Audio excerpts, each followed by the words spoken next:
क्या आप लोगों को लगता है कि 7 अक्टूबर 2023 को जिस समय नोवा फेस्टिवल इजराइल के अंदर आयोजित हो रहा था, उसी समय हमास ने इजराइल के ऊपर अटैक किया, लेकिन इससे सबसे ज्यादा नाराज ईरान था। और ईरान इसलिए नाराज था क्योंकि इसके 2 दिन बाद ही एक डील होने वाली थी 9 अक्टूबर 2023 को ईरान और यूएसए के बीच में। यूएसए ये कह सकता था कि ईरान के ऊपर जो प्रतिबंध लगे हुए हैं, सैंक्शंस लगे हुए हैं, उनको हटाया जाएगा और बात की जाएगी कि आखिरकार किस तरीके से ईरान आगे अपने फ्यूचर ग्लोबल जियोपॉलिटिक्स को देख सकता है। ईरान के ऊपर जो प्रतिबंध लगे हुए थे, सैंक्शंस लगे हुए थे, वो हटने को तैयार थे। जो बाइडेन ये चाह रहे थे कि वाकई में इस डील को रिवाइव किया जाए और ईरान खुद भी ये चाह रहा था। लेकिन जैसे ही हमास ने इजराइल के ऊपर अटैक किया तो परिस्थितियां और स्थितियां दोनों बदल गई, जियोपॉलिटिक्स चेंज हो गई और उसके बाद में ये जो डील थी वो पूरी तरीके से खत्म हो गई। कोई भी बातचीत इसके ऊपर नहीं हुई। लेकिन अब ट्रंप का शासन है, ट्रंप 2.0 इसको कहा जा रहा है। लेकिन क्या इस बीच ये जो डील है वो वापस से रिवाइव हो सकती है या फिर यूएसए और ईरान के रिलेशंस काफी खराब हो सकते हैं? आज हम लोग ये जानने वाले हैं कि आखिरकार किस तरीके से यूएस और ईरान के जो रिलेशंस हैं वो आगे मेंटेन होंगे। 2015 के अंदर जो डील की गई थी, nuclear deal between P5+1 and Iran, और इसको लेकर अब जो है वो क्या हो सकता है? आखिरकार ऐसी क्या मजबूरियां रही होंगी अमेरिका की जिस समय अमेरिका इस न्यूक्लियर डील से बाहर निकल गया और ईरान के ऊपर कई सैंक्शंस जो है वो लगा दिए गए। आज तमाम बातों के बारे में आज हम लोग बात करेंगे कि आखिरकार ईरान के ऊपर वो सैंक्शंस क्यों लगाए गए, न्यूक्लियर डील क्या थी, और एक बात और कि आखिरकार ये सेंट्रीफ्यूज क्या होता है, इसका उपयोग कैसे होता है, उसके बारे में हम लोग विस्तार से बात करेंगे। लेकिन पहले कुछ न्यूज़पेपर को मैं आप लोगों को बता देता हूं कि वहां पर क्या चल रहा है। यूएस और ईरान के जो रिलेशंस हैं वो अब क्या ट्रंप 2.0 के अंदर चेंज हो पाएंगे? क्या ट्रंप 2.0 के अंदर जो जियोपॉलिटिक्स है, ग्लोबल जियोपॉलिटिक्स, वो क्या चेंज हो पाएगी? और इसके अंदर इंडिया और यूएस के जो रिलेशन हैं वो भी क्या इफेक्ट होंगे?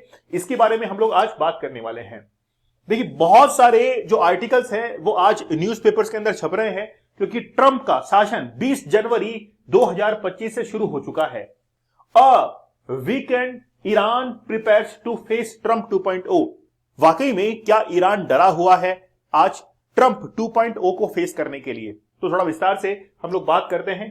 लेकिन बात यह है कि hope this time Trump 2.0 will be more serious Iran official, मतलब अब जो है ईरान के लिए बहुत सीरियस बात हो सकती है। ऐसे क्या स्टेप जो है वो उठाएंगे ट्रंप जिससे ईरान जो है वो घबराया हुआ है?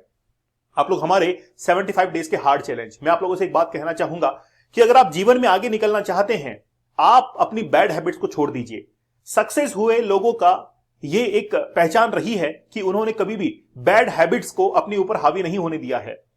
पोर्नोग्राफी देखने वाले जो युवा हैं, यूथ हैं, उनकी आज संख्या बढ़कर 85% के पास में हो चुकी है। मैं ये चाहता हूं कि आप अपने सबकॉन्शियस माइंड के ऊपर इस पोर्नोग्राफी को इफेक्ट ना होने दें। अपने लक्ष्य पर नजर जो है वो बनाए रखें, चाहे स्टडीज हो चाहे बिजनेस हो। आप लोग इससे तौबा कर लीजिए। आपसे नहीं हो पाता है तो हमको ये जिम्मेदारी दीजिए। 75 डेज का हार्ड चैलेंज, जिसमें 75 टेक्निक्स हम लोगों ने बताई है कि कैसे आप लोग इसको छोड़ सकते हैं, या फिर 100 डेज का हार्ड चैलेंज जिसमें लेवल्स के थ्रू और टेक्निक्स के थ्रू और रियल लाइफ स्टोरीज के थ्रू आपको बताया कि कैसे आप इस एडिक्शन को छोड़ सकते हैं। चलिए बात करते हैं। ईरान को अब ये लगता है कि यूएस प्रेसिडेंट डोनाल्ड ट्रंप जो है वो अब ये जो डोनाल्ड ट्रंप ने, या फिर हम लोग कहें कि उस समय 2017 के अंदर जो ईरान के ऊपर सैंक्शंस लगे थे उसको रिवॉक कर सकते हैं, हटा सकते हैं, ऐसा ईरान को लगता है। और ईरान के जो अभी फॉरेन मिनिस्टर हैं उन्होंने एक स्पीच दिया और ये कहा कि ट्रंप जो है अब हमारी सुने और हमारे ऊपर जो सैंक्शंस लगे हुए हैं उनको वो हटाए। लेकिन आखिरकार ऐसा क्या हुआ है, ऐसा क्या हुआ है जिसको लेकर ये बातचीत हो रही है? देखिए, in 2018 then president Trump reneged on Tehran 2015 nuclear deal. तो पहले हम लोग इस न्यूक्लियर डील के बारे में ही बात कर लेते हैं कि आखिरकार ये न्यूक्लियर डील क्या है, तब जाकर आपको पूरी कहानी जो है वो समझ में आएगी। तो what is the Iran nuclear deal? बड़ी जबरदस्त थी और आज भी इसको अच्छे से याद किया जाता है। एक्चुअली में क्या है कि ईरान के पास में बहुत सारे न्यूक्लियर फैसिलिटीज हैं, जैसे अराक है, इफाहान है ना, बुशेर है। मेनली ये बुशेर बहुत चर्चा के अंदर रहा था, जहां पर ये पता लगा था कि ईरान जो है वो अपने न्यूक्लियर साइट्स को बहुत विकसित कर रहा है, डेवलप कर रहा है। ठीक है, नतांज है, ठीक है, तेहरान है। ये सब क्या है? तेहरान तो बेसिकली कैपिटल है जहां पे रिसर्च सेंटर है इनका। नतांज और बुशेर, ये दो स्थान ऐसे थे जहां पर यह पता लगा था कि ईरान जो यूरेनियम के अंदर एनरिच कर रहा है।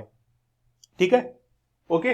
देखिए अब डील के बारे में बात करते हैं। एक्चुअली में 2015 के अंदर ईरान और कुछ देशों के बीच में, वर्ल्ड पावर्स के बीच में एक डील साइन होती है और डील को कहा जाता है JCPOA। JCPOA की फुल फॉर्म है joint comprehensive plan of action. इस पर साइन किया गया और इसके अंदर साइन करने वाले जो देश थे उनकी संख्या थी P5+1 प्लस ईरान, ये संख्या थी। P5 यूएन के परमानेंट मेंबर, एक मेंबर जर्मनी और एक ईरान, इन्होंने मिलकर एक डील साइन की जिसको JCPOA कहा जाता है। और इसके अंदर यह डिसाइड किया गया था कि ईरान अब आगे से कभी भी न्यूक्लियर जो वेपन्स हैं इनको नहीं बनाएगा। यह भी कहा गया कि ईरान यूरेनियम का एनरिचमेंट नहीं करेगा और इंटरनेशनल लेवल पर जो ऑर्गेनाइजेशन है, एजेंसी है, वो हमेशा ईरान के अंदर आ सकती है जब भी वो चाहे। ये देख सकती है कि कहीं ईरान जो है न्यूक्लियर वेपन तो नहीं बना रहा है। ये डील होती है 2015 के अंदर, और जब 2015 के अंदर डील होती है तो उसके बाद में 2016 में इलेक्शंस होते हैं यूएसए के अंदर। डोनाल्ड ट्रंप राष्ट्रपति बनते हैं 20 जनवरी 2017 को। डोनाल्ड ट्रंप को यह पता लगता है कि ईरान यूरेनियम का एनरिचमेंट कर रहा है। जैसे डोनाल्ड ट्रंप को पता लगता है तो डोनाल्ड ट्रंप ने सैंक्शन जो है वो लगा दिए ईरान के ऊपर। मतलब पहले से सैंक्शंस लगे हुए थे और फिर उनको हटाया गया यूएसए के द्वारा, और फिर ये डील की गई। और जैसे ये डील टूट जाती है, क्योंकि ईरान जो है वो अब न्यूक्लियर वेपन्स को बना रहा है, यूरेनियम का एनरिचमेंट कर रहा है, और फिर जैसे यूएसए को पता लगता है तो यूएसए ने इस डील से बाहर निकला, विड्रॉ किया और वापस से ईरान के ऊपर सैंक्शंस लग गए। इससे इंडिया को भी इफेक्ट हुआ, क्योंकि इंडिया अब ईरान से ऑयल को इंपोर्ट नहीं कर पा रहा था। प्रॉब्लम हुई इंडिया के लिए, इंडिया के अंदर ऑयल प्राइसेस जो है वो काफी बढ़ गई। अब बात आती है कि ईरान का क्या हुआ, ईरान ने ऐसा क्या किया।